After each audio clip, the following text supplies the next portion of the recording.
guys, welcome back to my channel. It's been a whole week. I miss you guys so much. I'm making that joke because like I literally filmed the other video like an hour ago. But part 1 is out. You don't have to watch it, but it's just how I prepared to film this self-tape. So if you want to see the before and the prep work, that'll be linked down below. But I'm going to be filming a self-tape and I'm bringing you guys along with me. If you didn't see part 1, my acting coach, Lee Spencer, who's the absolute best, wrote this amazing script. I'm filming it as if it's a self-tape because I can't use a real self-tape audition because we're not allowed to share the scripts because none of the TV shows or movies are out yet. Also, it's been really slow in the industry. But anyways, I'm going to take you guys along filming this self-tape. I changed into my self-tape outfit. This is a real self-tape, I'm going to be honest. I don't think I'd wear this shirt, but I want to look pretty, so I'm going to anyways. But I talk about in the first video what kind of shirts you should wear. This is just the intro. I'm gonna move on out to my living room and show you guys everything, including the setup. I'm dreading this because I hate doing setup, but selfie stick era. This is the camera we're using.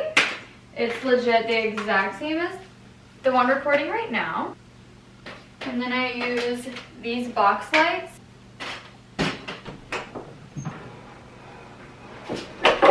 We really need a new one of these. So depending on the audition, I like to choose if I want to sit or stand. And for this one, I feel like I want to sit because it's like, if I'm sitting in the scene, I like to sit in the audition because it really affects your body and like how you hold yourself. And when I filmed it in class, I filmed it sitting. I've never filmed an audition sitting in this chair. My grandparents bought me this chair. I did not buy a chair with my own name on it. They're very sweet. I feel like this might work for this one though. I've never used this chair before, but for like an audition, but I feel like, yeah, I think this works because I want to sit like this. You might be able to see it, which is not ideal, but this isn't a real audition. If I'm like, film a real audition tape with me, but I'm not going to do anything the way I'd actually do it. Lighting.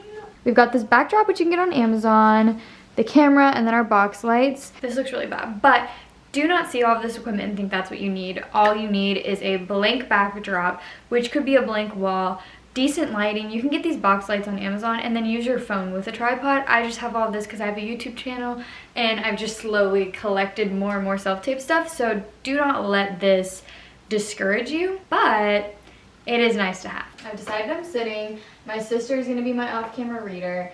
Now I'm like ready to film it. So basically what I would do in this situation where it's a very intense beginning, like legit the very opening line is you crying in shock. So you want to have a really strong opening because it's the first thing the casting director sees, and sometimes they only watch a few seconds of an audition tape.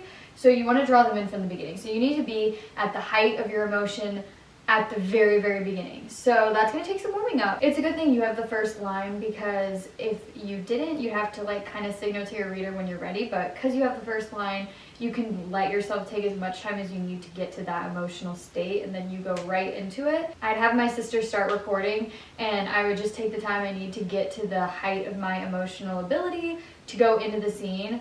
The first thing you want to do is technical. I'd have my sister sit on the side of the camera and we would pick eye lines. Every character in the script needs to have an eye line, so pretty much we're just talking to Harris, and you want to choose an eye line close to camera but not looking in the camera. So I usually choose one of the lights to look at, and like I look at the corner that's closest to the camera so that my eye line is close to the camera, you can see my full face.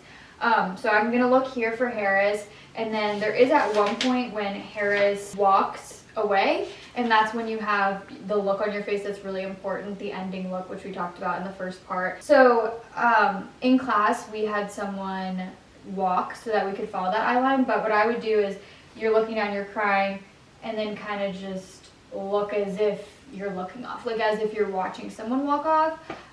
Do it once, practice, see if it looks natural. That's what I'll do, is I'll film it once, see how it looks. If it looks ridiculous, then my sister and I will like talk about it and figure out how to make that look natural. But you know, I feel like I can kind of like make it look like I'm watching someone walk off. Obviously throughout the scene you can pick different eye lines. Like I could say like, okay, right here's a window for me to look out, or there's the door that I open. You know, build the room around yourself so that if you want to be looking off while they're talking, you can. But just have a set eye line that you know for each person.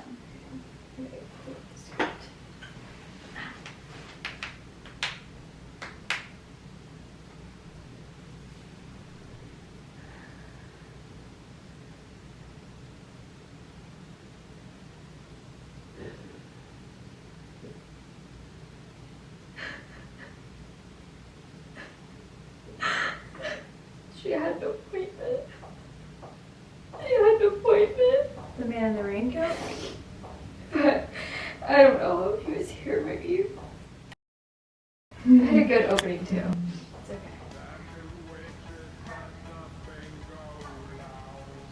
I think have more time, like a little bit slower of him walking away.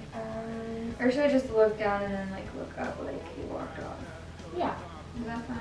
I think so. The only other like difference that I could think of was when you were like, I think you snapped a little bit more when you were like one shot in the other one. But you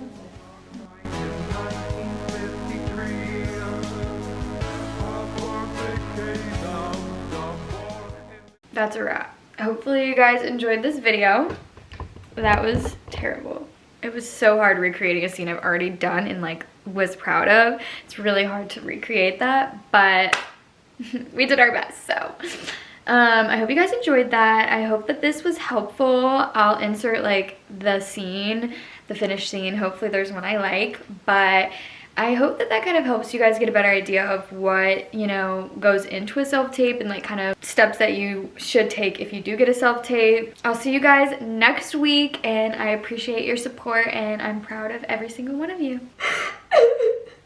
She had an appointment. The man in the raincoat?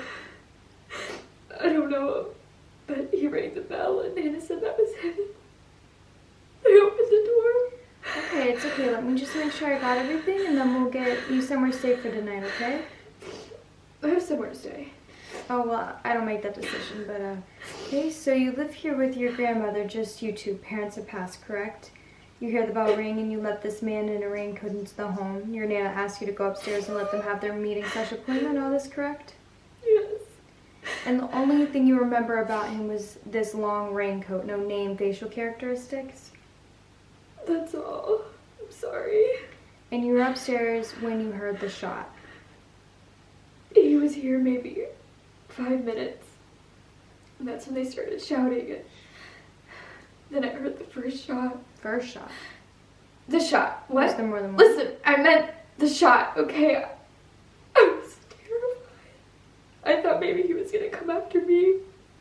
Okay, let's get Officer Perez over here and...